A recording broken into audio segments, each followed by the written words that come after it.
who he called his great friend. No customer has ever lost a penny as a result of the clearing member defaulting through the CME group. That's number one, he said. Number two, and this is the most important part, since we are the guarantor of every transaction that happens in our markets, we have to guarantee the performance of each and every one of these contracts.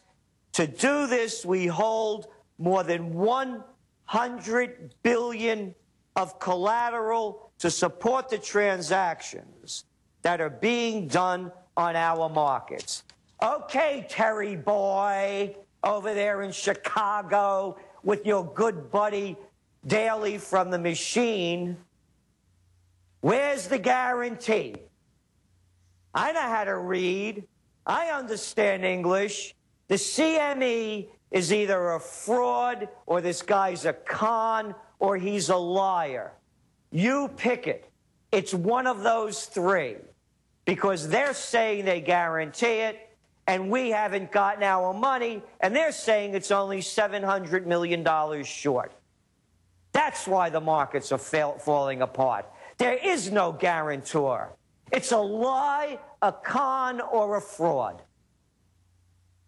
Gerald, this is news of which the magnitude, I don't even have words to describe. Let me ask you this question, and I think I know I'm going to know the answer, but you're on the inside of this now. And I want to go back over exactly what this broker creature was telling you. I want to break this down. If they're admitting that the markets are falling apart, and especially the futures markets, because this is destroying confidence, if it's well known to even a layman like myself who just studies this as a novice, that if you've got money in your account and that it's yours and it says on the account that it is segregated, that is your money. To take that as total fraud, it's the equivalent of wire fraud or basically bank robbery without a weapon. It's a serious felony. I mean, you can spend life in prison for this. So why over 650, 700, 900, we see different numbers. Let's just say it's 700 million. Why over 700 million with a company that has tens of millions of customers, tied into trillions in different forms of assets? Why would they endanger the entire structure at this juncture over 700, 900 million, whatever it really is, less than $1 billion? I think the answer is what you said 3 days ago here. That's right. They don't have the product. They don't have the gold to deliver. And the same thing's going to happen with ETFs. This is a big fraud. This guy is shooting off his mouth saying that they're going to guarantee it, and they have $100 billion in collateral. $100 billion, and Terry boy, you can't come up with 700 million? So my belief is there's no money in there. My belief, this whole thing is one big scam. Pick up the papers. Look what's going on. No, Gerald, that's it. This is bigger than Madoff. This is the beginning. There's no doubt, and that's why all of them on CNBC, when this got brought up, were scared to death like they were in front of a firing squad, Gerald. This is bigger than Madoff, and they now admit the money isn't there. That's why they said 3 days ago, oh, it's there. It's an accident. We'll give it back. Now they're saying, okay, the money isn't there. Just forget about it. You've talked to them, and they say, listen, Gerald, you want your 500,000 or whatever it is? I mean, you won't say it's over 100,000. You're not getting it. I mean, these people are. You're right. You're not getting it. And the whole thing, how did they come up with this whole idea that they're going to take our money? They took the money out of our accounts and they put it with a trustee. Oh, yeah, trust that. Trustee. Who made this one up? As I said, what did the Lanskys get together with the Capones and we're giving it to this guy? I mean, they just make these rules up as they go along. And here's my big rub. Where's Corzine? Where is he, the guy that brought this company down? Oh, by the way, Alex, betting 40 to 1. That's right, putting down $1 and betting 40 on it. Who gets away with this? The only people that get away with it are the criminals that have connections to the White House and Wall Street. And let's stop right there. Corzine was up, by the way. He was up, as it goes, to be the next Treasury Secretary under Obama's new term. Wow, let me inject this. Any time. He's still, nobody's going after him. Why doesn't he go to jail until this thing is cleared up? Why don't they get his passport so he can't leave the country? Why isn't he doing a perp walk like you or I would do? Boy, would they love to bring us down. Where are all those tough New York City finest that are spraying pepper spray at old ladies and beating up kids? Where are they? You know where they are? They're nothing more than enforcers for the financial crime bosses as they close off Wall Street. You know, am I losing it, Alex? Yes. Just like Jesus Christ did. The only time the man of peace lost his temper and pulled out the whip was to beat the money changers out of the temple. And the temple in this country has become the banks. We must bow to the bankers. Look at Fox. They run this piece today about, oh, poor Corzine, oh, falling down from his heights. This is what got Christ angry, and boy, it has me angry. And everybody out there, I don't care what company you have your money with.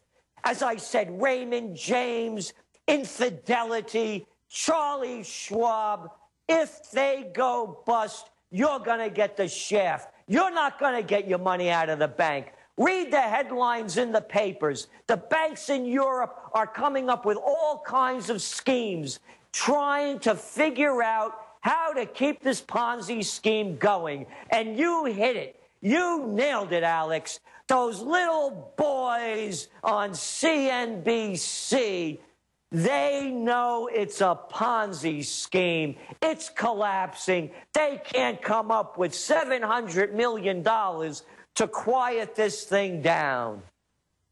Unbelievable. But Gerald, that was my question for you, is that some people spin this about the 33,000 customers that have had their life savings stolen in many cases, many of them widows, you name it, out of just plain old cash accounts where they take a delivery of cash in their accounts.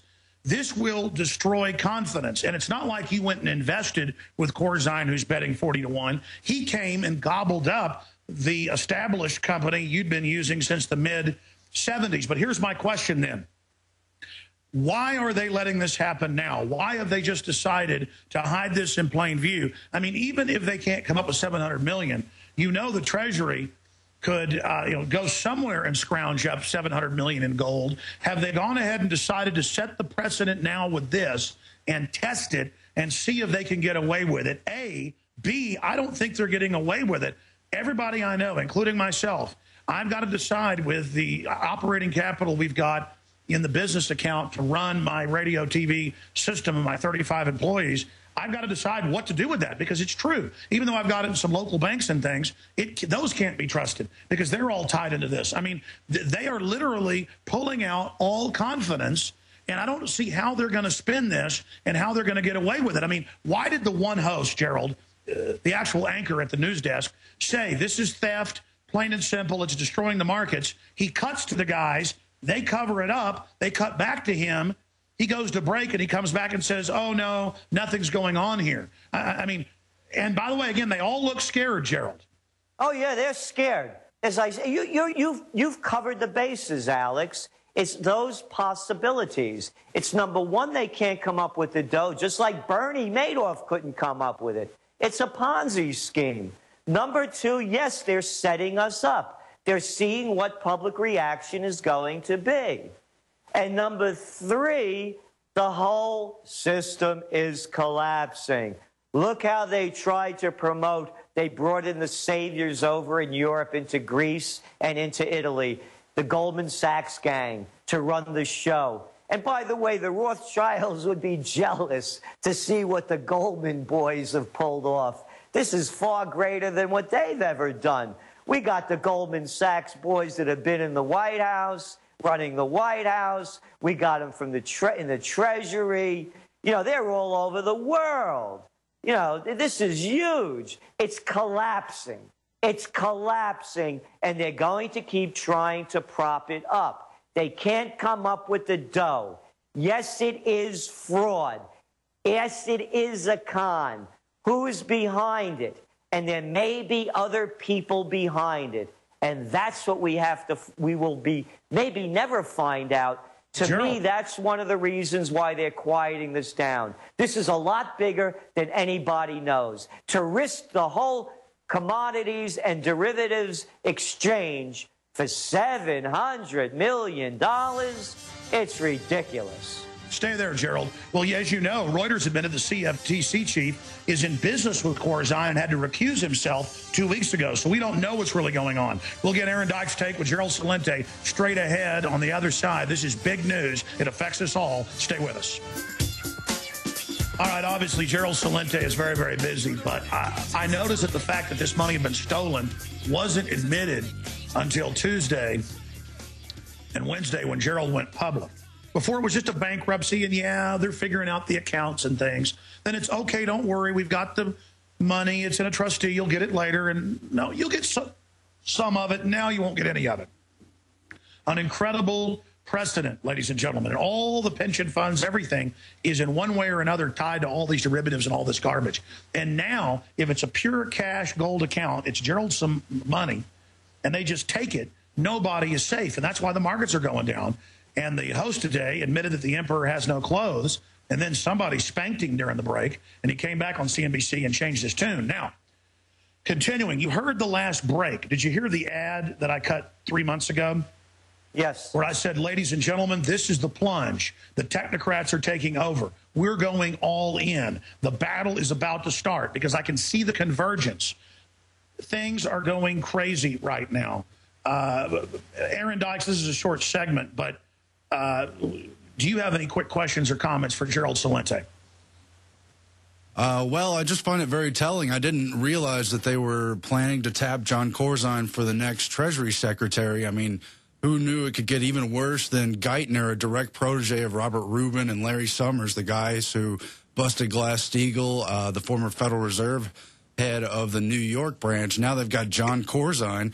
And there's quotes here from Obama talking about how he was a supporter back when no one knew how to pronounce his name. And yet Obama, you know, does the posturing as though he supports and it's Occupy all Goldman Sachs people and all these fake conservatives that demonize Occupy Wall Street when it's a diverse group, you know, calling them communist and stuff. What about the mega banks stealing and destroying everything? Gerald Celente.